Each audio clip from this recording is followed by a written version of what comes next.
Muy buenas a todos, compañeros. Hoy os traemos la segunda entrega de nuestra serie de vídeos y vamos a comenzar hablando sobre el tamaño de un acuario. En este caso vamos a utilizar el acuario que tengo aquí conmigo para poder definir cuáles serían los litros que tiene este acuario y vamos a hacer una regla muy sencilla. Vamos a medir en centímetros todo el largo del acuario, lo vamos a multiplicar por el fondo del acuario y lo vamos a multiplicar por el alto del acuario. De esa manera nos va a dar un resultado. Este resultado lo vamos a dividir entre 100 y lo que vamos a obtener son los litros brutos que tenemos en un acuario. Los litros brutos que tenemos en un acuario no corresponden con los litros reales o con los litros que entran de agua dentro del acuario. Es importante destacar que, por un lado, los cristales tienen un grosor, en el caso de este acuario son de 6 milímetros, por tanto, la capacidad de litros no se mediría desde el borde exterior del tanque, sino que la mediríamos desde el borde interior. Puede parecer una tontería, pero la diferencia de litros entre la parte externa y la parte interna de la urna puede ser bastante grande. Por otro lado, cuando añadimos el sustrato, estamos restándole litros de agua al acuario, y cuando añadimos los sólidos, como son las piedras, los troncos o cualquier elemento que podamos tener, como puede ser incluso el termómetro, nos van a restar litros reales del acuario. Tendríamos que calcular cuánto agua estamos echando cuando lo llenamos por primera vez. De esa manera podemos saber los litros reales exactos que va a tener nuestro acuario. De las otras maneras, lo único que podemos hacer es ir calculando aproximaciones para saber cuánto tiene este acuario. En mi caso, tengo que decir que el acuario que tenemos aquí tiene 96 litros brutos y yo personalmente no he hecho el cálculo exacto de cuántos litros reales tiene, pero el cálculo da aproximadamente unos 75 litros, 80 litros netos de agua en este acuario.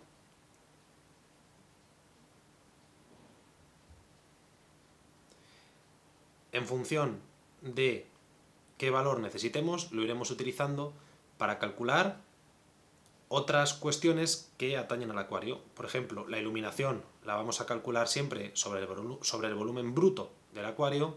Sin embargo, la capacidad de peces que podemos poner en el acuario, la cantidad de peces, la vamos a calcular pues teniendo en cuenta el neto de agua que tenemos en el acuario. Igualmente, el abonado lo vamos a calcular siempre sobre los litros netos del acuario. Poco a poco iremos desvelando para qué vamos a necesitar una u otra medición. Ahora vamos a hablar de la parte principal de toda la serie que estamos haciendo y la parte más importante que hay en este vídeo. Vamos a hablar sobre el ciclado. El ciclado es un proceso de asentamiento de bacterias dentro de nuestro filtro. Las bacterias se van a asentar en un material filtrante del que hablaremos más adelante y van a colonizar todo ese material para descomponer los productos nitrogenados de los que hablamos en el vídeo anterior. Para no entrar en demasiado detalle, lo que vamos a hacer es explicar el ciclo del nitrógeno. El nitrógeno va a aparecer en nuestros acuarios en forma de amonio o amoníaco. Lo que nos vamos a encontrar son con unas bacterias llamadas bacterias nitrosomas, que lo que van a hacer es oxidar estos productos y van a producir nitrito, que sería el NO2. Posteriormente, otro tipo de bacterias, las nitrobacter, lo que van a hacer es seguir descomponiendo ese compuesto hacia algo menos tóxico, hacia otro subproducto que va a ser el nitrato, que sería el NO3, que posteriormente será asumido por nuestras plantas, o en caso de no poder asumirlo, lo que tenemos es un compuesto menos tóxico para nuestros animales. Este proceso de asentamiento de bacterias va a durar aproximadamente unos 45 días y no podrá producirse la aparición de las bacterias que descomponen el nitrato sin que hayan aparecido primero las bacterias que descomponen al nitrito. Es un proceso muy sencillo, pero es la base de cualquiera de nuestros acuarios. ¿Cómo sabemos que un filtro está maduro? Bien, Pues lo más sencillo es coger test comerciales y ver qué nos dan. Normalmente en un acuario maduro nos tenemos que encontrar que no existe amoníaco en el agua, que no existe o que existe una cantidad muy cercana a cero de nitritos, y que tenemos que decir también que no existe o que existe muy poco nitrato dentro del agua, como máximo unos 10 miligramos litro. Si aparece nitrato dentro de las mediciones, quiere decir que el ciclo de maduración está completado, siempre y cuando hayan pasado esos 45 días aproximadamente. Nosotros siempre recomendamos alargar hasta los 60 días, porque no nos cuesta nada y el filtro va a estar muchísimo más maduro y con las bacterias más asentadas para poder iniciar la introducción de los peces dentro del acuario.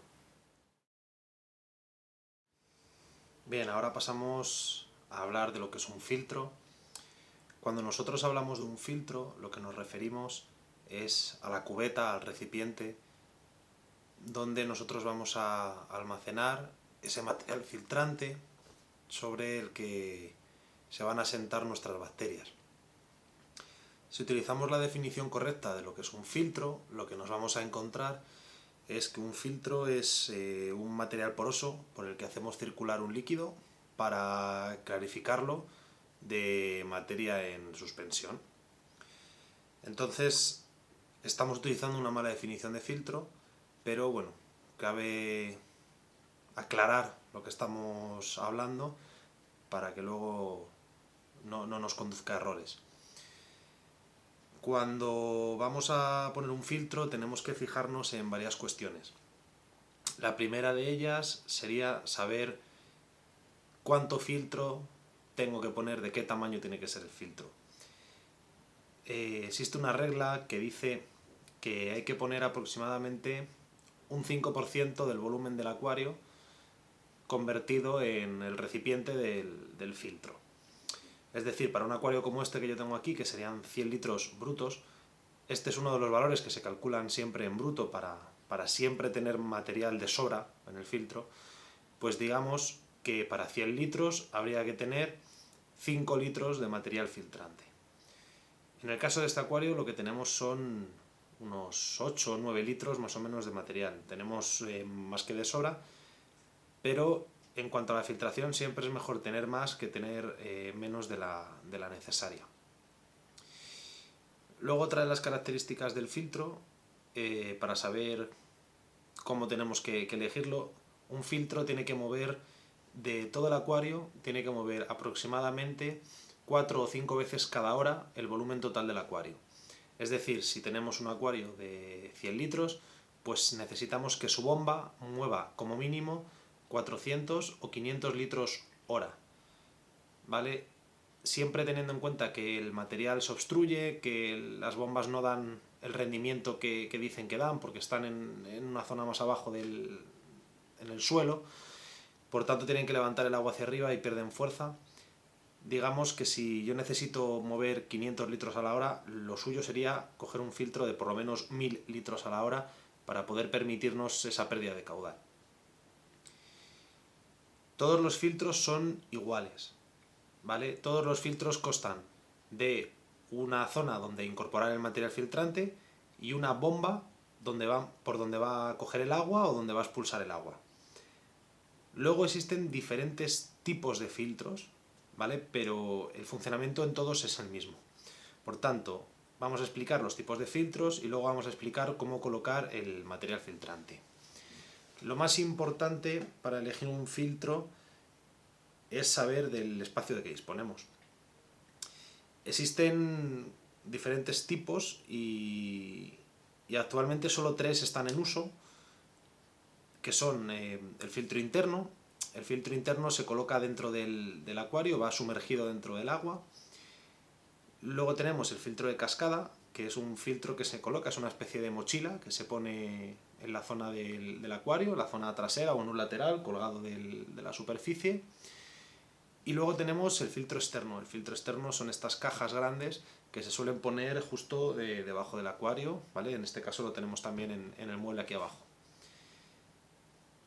Los mejores filtros siempre van a ser los externos, eso no hay ninguna duda, porque son los filtros que nos permiten tener más material filtrante de todos. Y los peores de todos siempre van a ser los internos, porque son los filtros que nos ocupan más espacio, nos restan sitio dentro de un acuario y cabe menos material filtrante normalmente. Luego depende de cada cual lo que pueda poner o no. Los materiales filtrantes en todos los filtros se van a colocar igual. Existen 3 tipos de material filtrante. Normalmente la colocación que se suele hacer de los materiales filtrantes suele ser colocando una primera capa de material mecánico, una segunda capa de material biológico y en el caso de existir sería una tercera capa o bien otra vez de material mecánico o de material químico. Entonces, ¿qué es un filtro mecánico? Un filtro mecánico son esponjas. Normalmente lo que colocamos son una primera esponja gruesa y una segunda esponja con un grosor más pequeño. ¿Qué vamos a hacer con esto? Pues la primera esponja lo que va a hacer es retener las partículas más gruesas de suciedad y va a triturar las partículas grandes también, haciendo que se queden posteriormente en la segunda esponja. Es cierto que esta parte va a almacenar bacterias, pero van a ser muy pocas las bacterias que vamos a tener en esta parte del filtro. Luego, en la segunda parte, lo que vamos a tener es el material biológico, y entonces el material biológico lo que hablamos son es material poroso. Existen de diferentes marcas, normalmente son ganutillos de cerámica o de fibra de vidrio o de alguna cosa así, y en ellos lo que van a hacer es anidar nuestras bacterias. Por tanto, es la parte principal en cualquiera de nuestros acuarios. Nunca va a estar de más tener más material filtrante biológico. Cuanto más tengamos, mejor. Luego se podrán ver los tipos que hay, pero en general, si tenemos un filtro de sobra, da igual que pongamos una marca u otra, porque todas van a hacer el mismo efecto. Y por último, tendríamos la parte química, que puede corresponder, pues, como puede ser al carbón activo, que ya hablaremos en otro momento de para qué se utiliza, o para incorporar resinas. Existen resinas que pueden anular compuestos como el amoníaco, entonces se suelen utilizar muchas veces pues, para ayudar a mantener el agua limpia. Por tanto, un filtro es la parte más importante, no debemos escatimar en ello. Como veis, tanto la maduración del filtro como la elección del filtro son 2 apartados básicos y merece la pena dedicar un tiempo a preparar el pulmón de nuestro acuario. Así que nada, esperamos que os haya gustado este vídeo. En el próximo seguiremos hablando de otros elementos que forman parte de un acuario, como pueden ser el calentador o la propia iluminación, entendiendo la iluminación desde un punto de vista muy sencillo. Así que si os ha gustado el vídeo, pues ya sabéis, podéis dar un like, podéis comentarlo y compartirlo en las redes sociales. Si tenéis cualquier duda, nos tenéis aquí y estaremos encantados de responderos a todo lo que nos digáis. Así que un saludo y nos vemos en el próximo vídeo.